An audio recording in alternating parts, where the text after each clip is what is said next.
Olá amigos, sejam bem-vindos a mais um vídeo do meu canal. Eu sou o Lucas Knipe. Vamos falar sobre o Flamengo, né? Que ontem teve uma atuação muito fraca e no final do jogo foi castigado por isso, né? Com uma transição do ataque para a defesa tenebrosa, o Fluminense não teve dificuldade de executar dois ótimos contra-ataques e Germancano não é um cara que costuma perder gols e aproveitou as chances muito bem. Vitória de 2-0 do Fluminense. Não dá para garantir a vaga, primeiro porque é o Fluminense do Abel Braga, né? E olha, contra o Botafogo foi uma grande sorte o Germancano ter feito aquele gol e contra o Olímpia não deu, né? Nem o Germancano conseguiu salvar. Então, assim, vamos ver como vai ser esse Fluminense, né? Mas eu tenho certeza que a torcida do Fluminense ainda não garantiu a vaga, visto o histórico até agora dessa temporada. Mas o fato é que o Flamengo também não inspira muita confiança, que é estranho com o elenco desse nível. Mas, assim, não dá pra ficar tão surpreso visto o histórico dos últimos técnicos desde a saída do Jorge Jesus, né?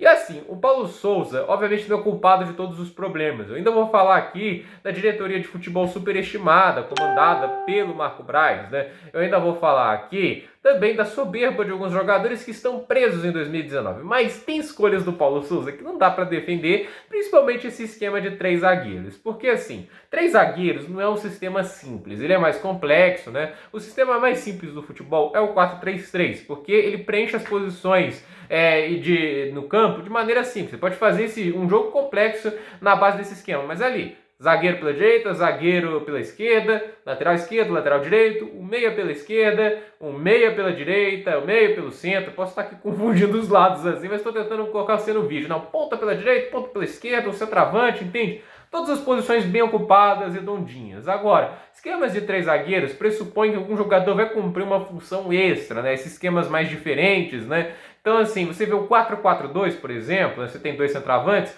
mas você exige que aqueles meias ocupam essa função de ponta, dependendo da situação. Então, assim, não é simples esse tipo de esquema. Fazer esquemas mais complexos dependem de jogadores capazes de cumprir essa função. No esquema de três zagueiros, que é o grande problema, os alas, né? E o Flamengo não tem alas. Assim, o Felipe Luiz não é um ala, é um lateral direito muito bom, muito bom.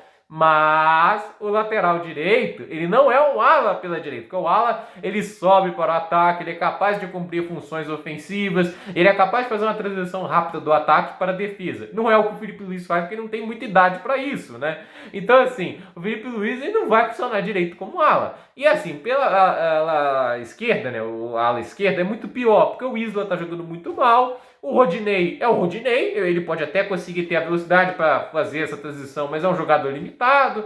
Aí tá tendo que improvisar Marinho, Bruno Henrique de ala, gente. Cara, é um dos melhores pontas do futebol brasileiro. Os caras colocam ele de ala. É inacreditável, sinceramente, assim. Colocar atacante de ala, e parece que ele tá sentindo quem? O Conte lá na Inter de Milão quando colocava o Perisic. Qual a diferença? Que era o Antônio Conte, um dos caras que com certeza está em qualquer lista de 5 melhores técnicos do mundo, e o Perisic, que é um baita jogador croata, né? Um dos melhores jogadores da seleção croata, que foi até a final da Copa do Mundo 2018. O Perisic é craque. Então, assim, não tem essa, né? Não tem uma correlação disso daí. E o Paulo Souza tá tentando enfiar isso pela goela. Ele tenta insistir nesse esquema de três zagueiros. Assim, eu entendo assim, que você olha para times com três zagueiros, o próprio do Conte, o Gasperini, o Nagelsmann na época de Leipzig, mas, cara, três zagueiros não é simples, você precisa dos jogadores para fazer isso funcionar. E o Flamengo não tem alas corretas e a zaga, assim, você tem lá, acho que é o Pablo Castro agora que chegou,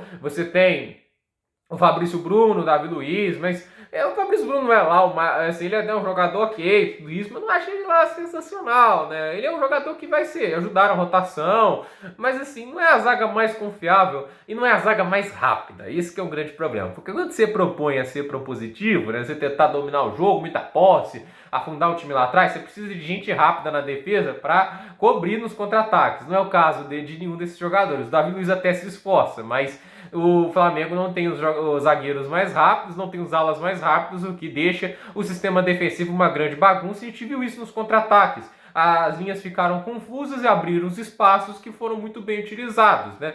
E assim, os técnicos brasileiros, que é o caso do Abel Braga, de muitos outros técnicos, podem não ser os melhores do mundo, mas tem uma coisa que eles sabem fazer, é contra-ataque, é saber explorar jogo de velocidade. Eles sabem fazer isso, né? Eles sabem explorar esse tipo de problema muito bem, e é nisso que eles conseguem aí seus gols e as suas vitórias. Então, assim, a gente tem esse problema no Flamengo de que é um time que, ao meu ver, não se encaixa direito com 3 zagueiros e o técnico quer colocar isso, custe o que custar. E a gente tem um outro grande problema, né? E assim, o fato é que para fazer isso você tem que fazer improvisações. E lembrando, quando você está jogando fora da sua posição, você tem que cumprir outras funções, você vai se sentir desconfortável. E ele tem feito isso em várias posições do campo. Por isso que o Flamengo fica muito desconexo. Agora, os jogadores, eu vou criticar alguns deles aqui, né? Eles ainda vivem um pouco na soberba de 2019, né? Óbvio, foi aquele time incrível do Jorge Jesus, né? Foi um baita de um ataque, um time dominante, mas isso acabou. Pertence ao passado. A diretoria de futebol lá do Marcos Braz, acho que o Bruno Spindel, né? Eles ainda vivem em 2019. O time do outro patamar. Gente, outro patamar acabou. Tanto é que nenhum torcedor do Flamengo fala mais isso, porque já temos um Palmeiras que é muito forte, temos um Atlético Mineiro que está muito forte. Não tem mais essa história de outro patamar. O Flamengo não está acima de todos os demais. Tem times que são do mesmo nível, que se o Flamengo bobear, vão ganhar dele. Já foi assim ano passado no Campeonato Brasileiro, quando o Atlético ganhou, na Copa do Brasil, quando o Atlético ganhou, e também na Libertadores, quando o Palmeiras ganhou. O Flamengo saiu de mãos abanando. Não tem outro patamar. Outro patamar pressupõe que você está tão acima que mesmo tendo assim, um técnico medíocre que você vai ganhar com facilidade. O Flamengo não é o Paris Saint-Germain. O Flamengo não é o Bayern de Munique. E olha que o Bayern de Munique, para ser dominante, depende de muita organização e de ótimos técnicos, né? E o PSG é uma prova de que mesmo sendo de outro patamar, você ainda pode ter um técnico que estrague tudo e ainda perder alguns campeonatos franceses pelo caminho. Então assim, nunca deve subestimar o adversário e os jogadores do Flamengo ainda ficam com essa soberba, né? O Gabigol é um excelente jogador, mas eu acho que as declarações deles são um problema, porque eu me lembro que o Renato Gaúcho começou com aquela sequência de vitórias, né? O Flamengo parecia se recuperar no Brasileirão, ele falou, outro patamar, a gente tá voltando, já vai ser campeão brasileiro, né? Já cantando muita vitória, já aquela soberba, e não foi campeão de nada no decorrer da temporada. Então assim, eles têm que abandonar um pouco essa soberba de acreditar lá do que aconteceu em 2009, justifica às vezes maus desempenhos, né? Que tudo tem que ser igual era antes. Isso é um problema muito grave. Então, assim, tem esse problema da soberba, tem a falta de liderança também na diretoria, que é péssima. Inclusive, agora o presidente do Flamengo vai ocupar um cargo na Petrobras, que é uma palhaçada gigantesca, entende? O Flamengo não está muito organizado, essa é a grande verdade, tem vários problemas ali, não é um clube que esbanja eficiência, não é um Bayern de Munique aqui, tem um ótimo elenco, mas ao meu ver, os jogadores têm que superar um pouco esse soberbo de 2019 e o Paulo Souza tem que parar de inventar. Até agora decepciona porque pouco progresso foi feito, e ele chegou há mais tempo que quase qualquer técnico estrangeiro que chegou nessa temporada. Ele chegou acho que até mais cedo que o Medina, chegou mais cedo que o Mohamed, chegou mais cedo do que o Vitor Pereira. Então assim, ele chegou mais cedo que um monte de gente, mas até agora pouco progresso foi feito. Inclusive o Fabian Bustos chegando no Santos já está fazendo algumas coisas interessantes. O Turco Mohamed, eu tiro ele em um tal contexto diferente, porque ele já herdou um trabalho legal, um time bem montado, bem organizado, né? Mas ele já tem feito coisas interessantes no ataque e, principalmente, ele tem mantido o elenco mais parecido e mais, assim, confortável possível. Nenhum jogador está sendo improvisado nesse time. Então, isso é uma coisa que o cara faz visando que os jogadores se sintam confortáveis dentro de campo. Isso é inteligente. O Paulo Souza não está fazendo isso muito bem. A gente pode, às vezes, até ser enganado por algumas declarações. Eu quero telão lá no negócio, vou controlar a alimentação, entende? Porque isso é o padrão mínimo de eficiência europeia. Todo técnico que se preze na Europa vai fazer isso. Mas tática não depende apenas do telão e de tudo isso daí. Você vai ter que desembolar ali em campo, né? E saber que o adversário às vezes também vai ter outro plano. Tem que saber fazer os ajustes também durante o jogo. Isso também não tem funcionado muito bem, mesmo com muito talento ali no banco, seja ali também no elenco titular. Então,